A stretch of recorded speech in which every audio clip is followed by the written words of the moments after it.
now to the Jeffrey Epstein case after a U.S. House panel released 33,000 documents related to sex offender victims of Epstein sharing their personal accounts of sexual offenders. Now, several Epstein victims gathered on the steps of the U.S. Capitol and called for lawmakers to release more files about the convicted sex offender. The F threatened to release a confidential list of Epstein associates who they claim were involved in abuse. I was a 16-year-old high school student athlete who made good grades and had high aspirations for college when I was recruited and asked by a classmate of mine alongside with a 20-year-old male if I wanted to give an old rich guy a massage. But what high school girl would not want to do that? That day changed my life forever. Mr. President Donald J. Trump, I am a registered Republican, not that that matters because this is not political. However, I cordially invite you to the Capitol to meet me in person so you can understand this is not a hoax. We are real human beings. This is real trauma. About 10 self-described Epstein victims who spoke about her experience at a press conference outside the U.S. Capitol. The women vowed to support the legislation in the House of Representatives, called the Epstein Files Transparency Bill, requiring the release of records, including those held by the FBI and U.S. Attorney's Office. A lawyer for the accusers added that they are scared of being sued or attacked because nobody protected them the first time. The news conference on the Capitol lawn that drew hundreds of supporters and chants to release the files. Lawmakers are battling over how Congress should delve into the Epstein saga, while the Republican president, after initially signaling support for transparency on the campaign trail, has been dismissing the matter as a Democrat hoax. So this is a Democrat hoax that never ends. You know, it reminds me a little of the Kennedy situation. We gave him everything over and over again, more and more and more, and nobody's ever satisfied. From what I understand, I could check, but from what I understand, thousands of pages of documents have been given. But it's really a Democrat hoax because they're trying to get people to talk about something that's totally irrelevant to the success that we've had as a nation since I've been president.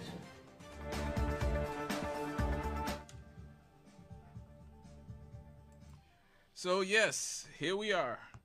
We are back at square one.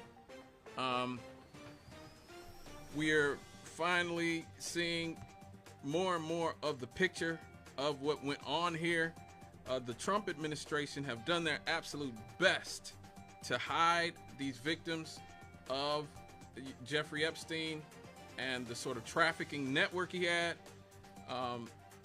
He had his attorney general come out and say that it was all nonsense. Nobody believes that crap at this point. And one thing I will say, I will give the Republicans credit.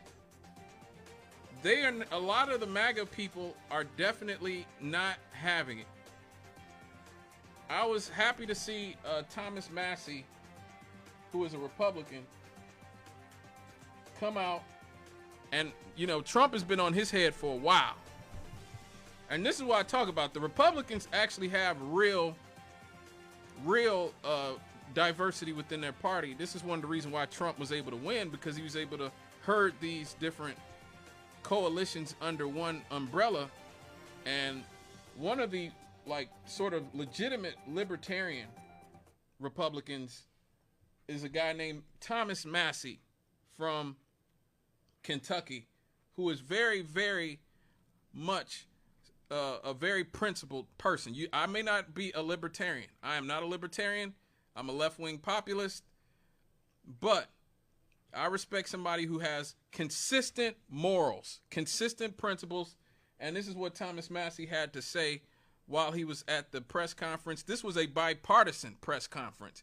It's important. Bipartisan press conference. I think it's shameful that this has been called a hoax. Hopefully today we can clear that up. This is not a hoax. This is real. There are real survivors. There are real victims to this criminal enterprise. And the perpetrators are being protected because they're rich and powerful and political donors to the establishment here in Washington, D.C. So that was Thomas Massey. That's what he had to say about it. Democrat Ro Khanna was also there. He's one of the few Democrats who seems to be willing to buck the sort of establishment wing of the corporate liberal, establishment Democrats. So it's good to see him there. They both spearheaded the event and demanded a full release of all of the Epstein files, all of them, via the proposed Epstein Files Transparency Act. Only about 1% of the files have been released publicly so far, and a lot of the files that they released recently were just rehashes of files they already had. Another politician, I give her a credit, Marjorie Taylor Greene has not sounded very sane many times over the years. I've not been a huge fan of hers. I think she's been very delusional about a lot of things, in my opinion, personally. I've never jived with her, but on this one topic, she is coming through, and she was there as well, and she had a whole lot to say, and it's very courageous of her because she is a dyed-in-the-wool MAGA Trump Republican. So for a dyed-in-the-wool MAGA Trump Republican who is a product of Donald Trump and his movement to come out and rebuke the president's assertion that there's nothing to see here, folks, clear the area, really does mean something. This is what she had to say.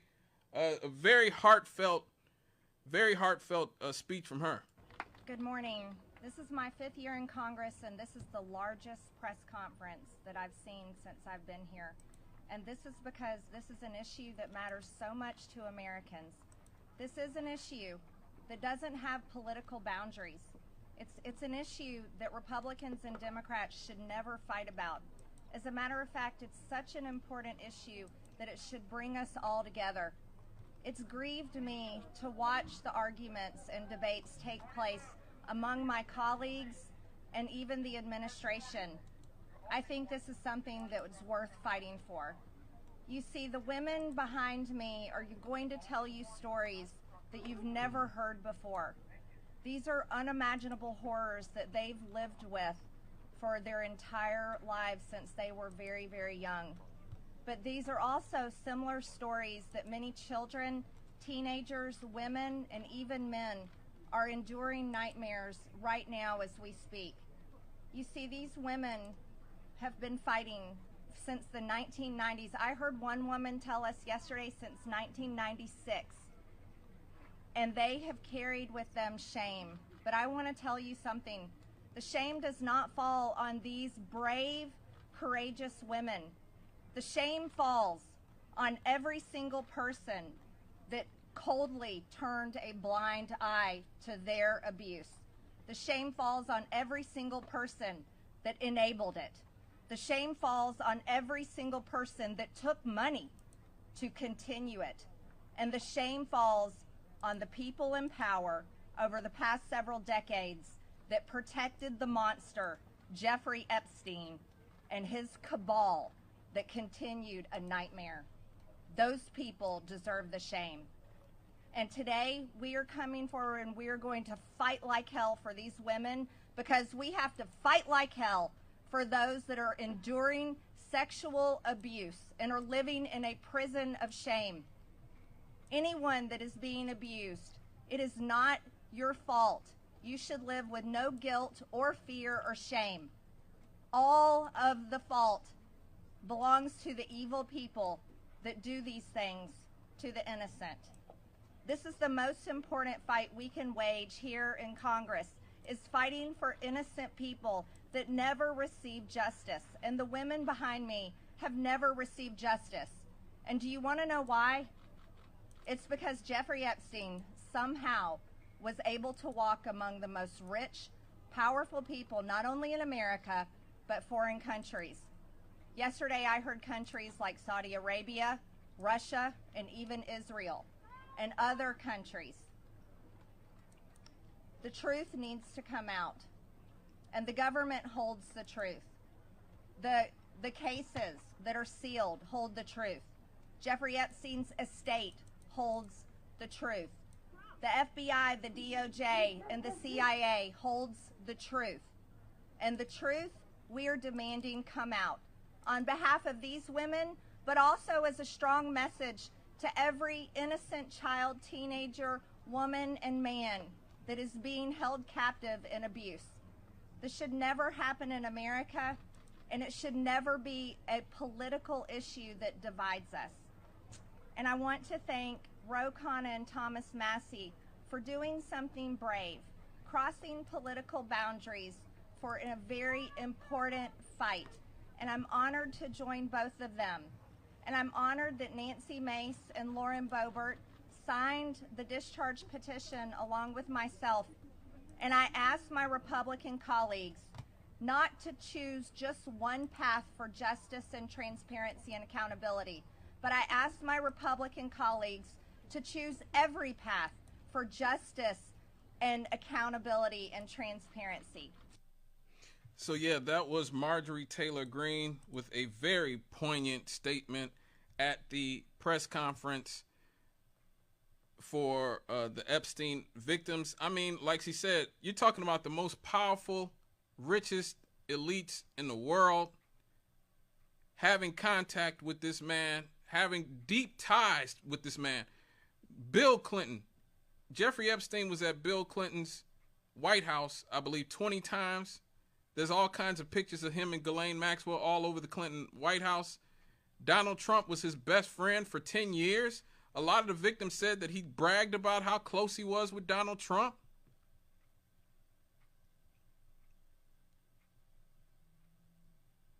You're talking about two-term presidents right there in modern American history. He was friends with Ehud Barak, who was the prime minister of Israel. And now we know that during the 90s, Israel was blackmailing Bill Clinton about the Monica Lewinsky affair in the mid-90s when he got into office. All this stuff intersects. And that's been the main speculation about Epstein, is that he was Israeli intelligence, and that he was working to blackmail American politicians and blackmail politicians all over the world to do Israel's bidding. And he would catch these guys. His entire house had cameras in it. The whole point was to catch politicians, the world's richest and most powerful people, in compromising positions with teenage girls, and use that as blackmail for the state of Israel.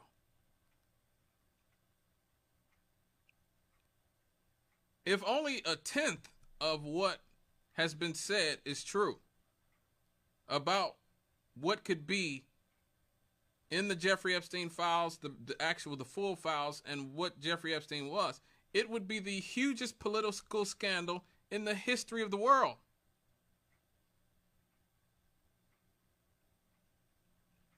And that's why it's so heartening to see Democrats and Republicans coming together on this, even when much of the mainstream of their parties have had their head in the sand all this time.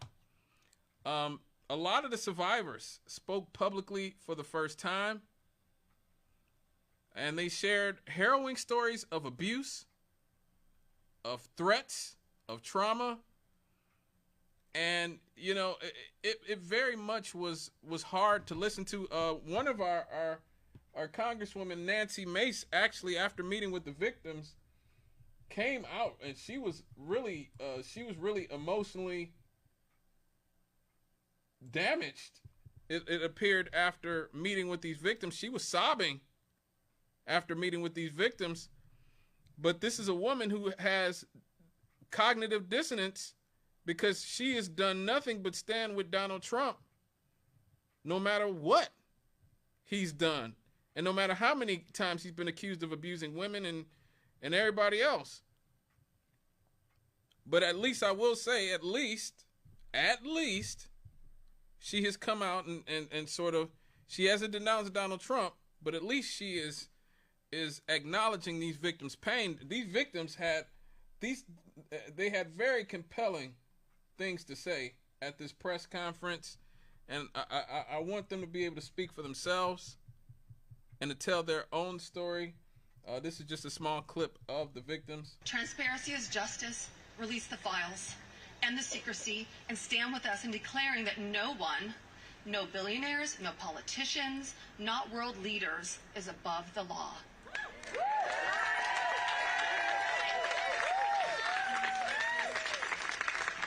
And let me announce now, several of us Epstein survivors have been discussing creating our own list of names.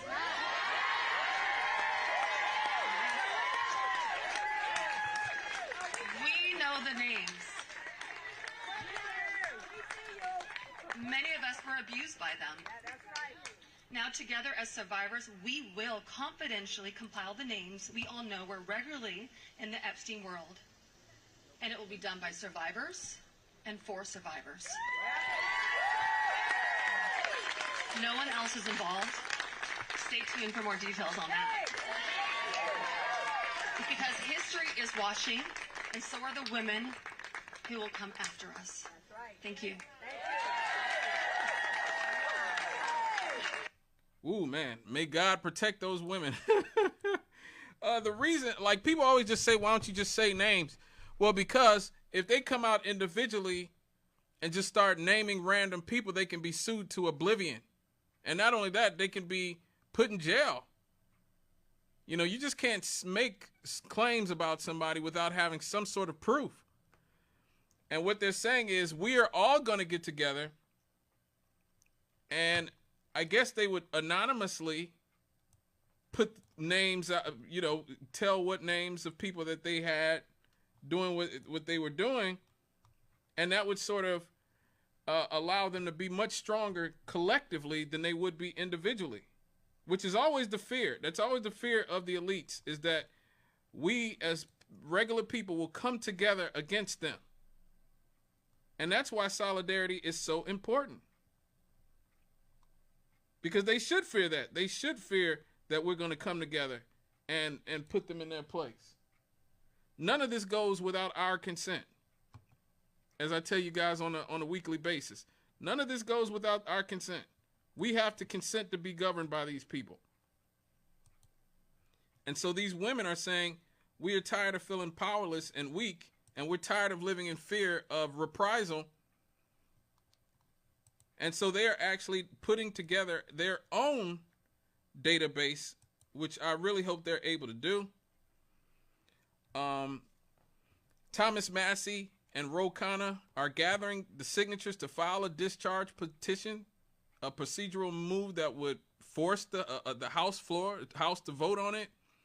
All of the Democrats are expected to sign. All they need is 2 additional Republicans, and 4 Republicans have signed and gone against Donald Trump and the Republicans: Thomas Massey, Marjorie Taylor Greene, Nancy Mace, who I just talked about, and Lauren Boebert. So, you know, this is important. This really is important. Obviously, Donald Trump, when asked about this again, went back to his general stance, the stance that he always goes with, which is... Mr. President, right now there have been survivors of Jeffrey Epstein speaking at a press conference on Capitol Hill. They're calling for these case files, these documents to be released. Is the Justice Department protecting any friends or donors, sir? So this is a Democrat hoax that never ends. You know, it reminds me a little of the Kennedy situation. We gave him everything over and over again, more and more and more, and nobody's ever satisfied. From what I understand, I could check, but from what I understand, thousands of pages of documents have been given. But it's really a Democrat hoax, because they're trying to get people to talk about something that's totally irrelevant to the success that we've had as a nation since I've been president. So what they're trying to do with the Epstein hoax is get people to talk about that instead of speaking about the tremendous success, like ending 7 wars. Sure. I ended 7 wars. Nobody's going to talk about, because they're going to talk about the Epstein whatever. Sir, I understand that we were subpoenaed to give files, and I understand we've given thousands of pages of files. And I know that no matter what you do, it's going to keep going. And I think it's enough, because I think we should talk about the greatness of our country and the success that we're having. So release all the pages then. Release all the files. You know, Donald Trump could easily end all this by just releasing the files. I'm even open to the idea that Trump is himself just hiding, or should I say just sort of protecting his donors. I could see that being a thing. But the longer this goes on, the guiltier he looks. He looks more and more guilty the longer this goes on. And he has to know that, but somebody as arrogant as Trump is not used to. He really is not used to people standing up to him. You know, this is a man who's had his own fiefdom for many years up there in New York at Trump Tower, where he has essentially been his own master and allowed to do what he wanted as a billionaire. And so accountability to Trump looks like oppression, as it does to very rich and powerful people like him. And so for that, I would like him to feel a lot more oppression in the near future. And all of his donors, all those billionaire donors who bought him into the White House as well. Let's not forget Elon Musk also has been hanging out with Ghislaine Maxwell as well. You look at a lot of the people they were around, Bill Gates, and a lot of those types of people as well. I mean, Bill Gates' wife divorced him behind it. Think about that. Melinda Gates legitimately divorced Bill Gates. And one of the factors was his relationship with this convicted child sex trafficker, Jeffrey Epstein. So it must have been bad. You don't leave a billionaire for no reason. All right, folks. Our first real segment is done. When we come back, we're going to get into the time the U.S. government poisoned an American city. Yeah, legitimately poisoned a whole city full of people. We'll be right, well, at least a community of people. Guess who was in the community? Guess what the community looked like? We'll be right back after these here on Straight Outta the Cannon.